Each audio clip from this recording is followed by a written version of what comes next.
welcome to 50 Movies in 50 Weeks, where I, your host, Joey Hollywood, tries to get through all 50 movies in this Mill Creek box set in 50 weeks.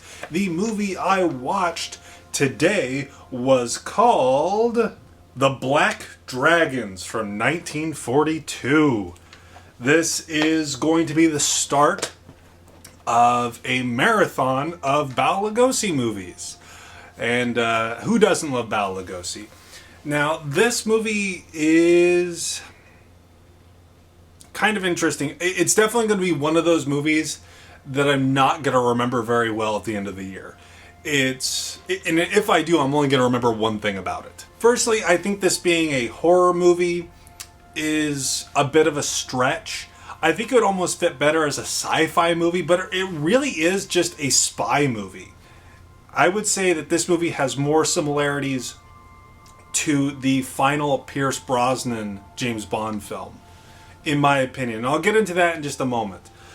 But yeah, the horror elements are very almost incidental, and this happened a lot with the sci-fi sets that I did, where I was like, maybe if you squint, you can say this is a sci-fi movie. This one, I think it's the very first of this box set being kind of like false advertising. I don't think it's going to happen too much because I've glanced to the back. There's a couple in here that I'm like, that's not a horror movie.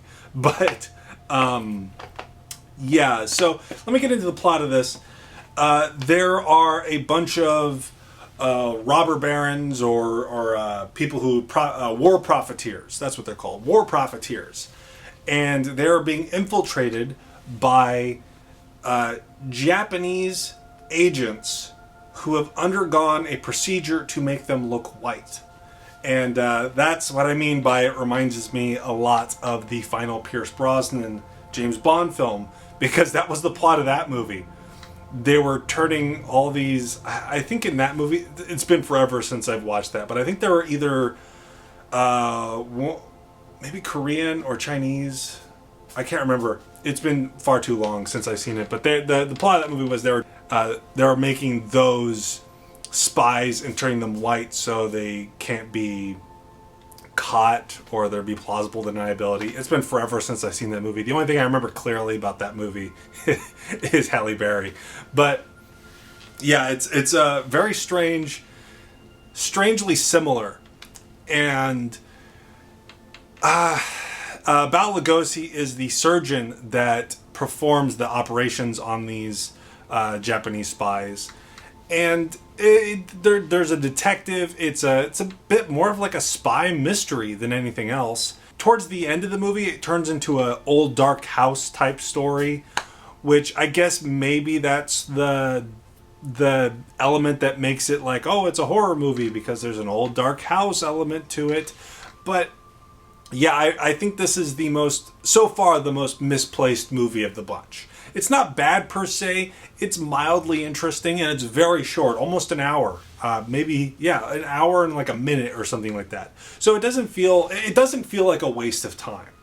It was a decently entertaining movie. A lot of these war propaganda films have, there are elements to them that make you want to watch them, and I can see someone else who really likes this style of movie really getting something out of this that I wouldn't.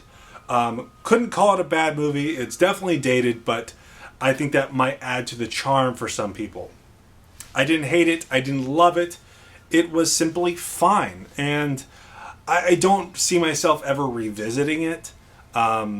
In fact, if it wasn't for this video series I'm doing, I probably would have fast forwarded a little bit through it. Not because it was boring, just because it didn't strike my fancy as some of the other movies on this set. But yeah, I didn't hate it.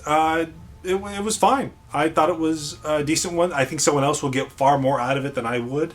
And that would be up to you guys to decide on your own.